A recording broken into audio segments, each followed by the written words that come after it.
Hello students. Welcome back. हमारा जो topic है वो चल रहा है सेट थ्योरी के ऊपर। सेट थ्योरी में हमने जो लास्ट क्लास में किया है, तो जिन स्टूडेंट्स ने देख लिए videos part one part two, उसमें हमने टाइप ऑफ सेट्स स्टार्ट किया था। तो टाइप ऑफ सेट्स में हमने पढ़ा था अलग अलग टाइप के sets, finite set, infinite set, then subset, subset की डेफिनेशन, प्रॉपर सबसेट, देन बहुत इंपॉर्टेंट एक हमने किया था पावर सेट। जिन स्टूडेंट्स ने अगर नहीं किया है वो, तो उसको ध्यान से दोबारा से कर लो, क्योंकि इसके ऊपर बहुत सारे क्वेश्चंस आते हैं पावर सेट के ऊपर। तो पावर सेट में हमने नंबर ऑफ एलिमेंट्स भी देखे थे, डायरेक्टली हम कैसे निकाल सकते हैं। तो let's move further. Power set के बाद हम नेक्स्ट, हमारा जो टाइप ऑफ सेट में आता है दैट इज सिंगलेटन सेट। उसका नाम ही थोड़ा सा क्लियर कर रहा है, जैसे हमारा नल सेट का नाम क्लियर करता है एम्प्टी सेट का। सिंगलेटन सेट मीन्स ऐसा सेट जिसमें एक ही एलिमेंट हो। The set which has only one element is singleton set. Singleton set कह लो, सिंगलेटन कह लो, जैसे मर्जी प्रोनाउंस कर लो इसको। सो ऐसा सेट जिसमें एक ही एलिमेंट हो, like A set which has only one element 5 and the set B which has only element India. Okay, so ये दोनों जो सेट हैं A and B, they are singleton sets. Okay, equal sets. Equal sets आ गए। हमने subset में थोड़ी सी इसकी डेफिनेशन पढ़ी थी। इक्वल सेट्स क्या होते हैं? इक्वल सेट्स का मतलब क्या होता है कि ऐसे सेट्स जिनमें they contain same number of elements and same elements। एक तो नंबर भी सेम होना चाहिए और एलिमेंट भी सेम। नंबर तो ऑटोमेटिकली सेम होगा जब एलिमेंट सेम होंगे, regardless of the order. Order does not matter. अगर ऑर्डर जैसे इस सेट में हम देखें 3 1 2 है, ए में 1 2 3 है, तो ऑर्डर मैटर नहीं करता। मैटर क्या करता है कि जो जो एलिमेंट्स ए में प्रेजेंट हैं वही सेम एलिमेंट्स बी में भी प्रेजेंट होने चाहिए। अगर ए और बी दो सेट ऐसे हैं जिनमें सेम एलिमेंट्स प्रेजेंट हैं, कोई भी एलिमेंट मिसिंग नहीं होना चाहिए, इसमें जो एलिमेंट्स हैं वही इसमें होने चाहिए, उस केस में हम क्या कहते हैं कि ए और बी दोनों इक्वल सेट्स है। तो इंपॉर्टेंट डेफिनेशन है, दोबारा से देख लेते हैं कि दो सेट्स को हम इक्वल कब कहते हैं? Two sets A and B are equal if they contain exactly the same elements regardless of their order. Order उनका मैटर नहीं करता, मैटर क्या करता है? सिर्फ उनके एलिमेंट्स, एलिमेंट सेम होने चाहिए। ओके, तो एक तो होते हैं हमारे इक्वल सेट्स, एक होते हैं हमारे इक्विवेलेंट सेट्स। दोनों सेट्स में थोड़ा सा डिफरेंस है, ध्यान से देखो इसको डिफरेंस क्या है। इक्वल सेट्स में क्या था कि एलिमेंट सेम होने चाहिए। इक्विवेलेंट सेट्स में क्या है? नंबर ऑफ एलिमेंट सेम होने चाहिए। एलिमेंट सेम हो चाहे ना हो मैटर नहीं करता इसमें। इसमें मैटर क्या करता है? Number of elements. Number of elements को एक वर्ड भी कहा जाता है cardinality. Cardinality of a set. इसका मतलब क्या होता है कि सेट में कितने नंबर ऑफ एलिमेंट्स हैं। The number of elements in a set represents the cardinality of that set. Okay, so दो सेट, ऐसे सेट जिनमें नंबर ऑफ एलिमेंट्स इक्वल हैं, उनको हम इक्विवेलेंट सेट कहते हैं। जैसे ए सेट है, इसमें एलिमेंट्स हैं 1 2 3, बी सेट है, इसमें एलिमेंट्स हैं x y z। दोनों में एलिमेंट अलग अलग है, उसमें नंबर है, इसमें अल्फाबेट्स है, लेकिन दोनों में नंबर ऑफ एलिमेंट सेम है। उसमें भी 3 एलिमेंट है और इसमें भी 3 एलिमेंट है। सो ऐसे सेट्स को हम क्या कहते हैं? Equivalent set. इक्वल सेट्स किसको कहते हैं? इक्वल सेट्स कहते हैं कि जिनमें एलिमेंट सेम हो। एलिमेंट अगर सेम होंगे तो देखो नंबर तो ऑटोमेटिकली सेम हो जाएगा, तो नंबर को हम उस डेफिनेशन में लाते ही नहीं है। लेकिन इक्विवेलेंट सेट क्या होते हैं? इसमें हमने ये देखना होता है कि उसका नंबर सेम हो। नंबर सेम होगा तो इक्विवेलेंट सेट बन जाएगा वो। एलिमेंट्स बाद में देखेंगे। अगर एलिमेंट भी सेम हो गए तो वो इक्वल सेट बन जाएगा। ओके।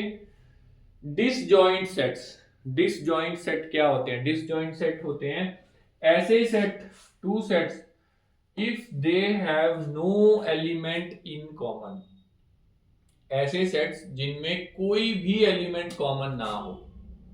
लाइक ए सेट है, इसमें 1 2 3 है, बी सेट है, इसमें 4 5 6 है।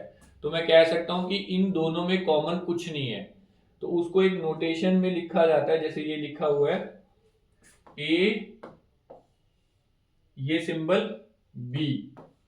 इस सिंबल को क्या कहते हैं? हम कहते हैं इंटरसेक्शन।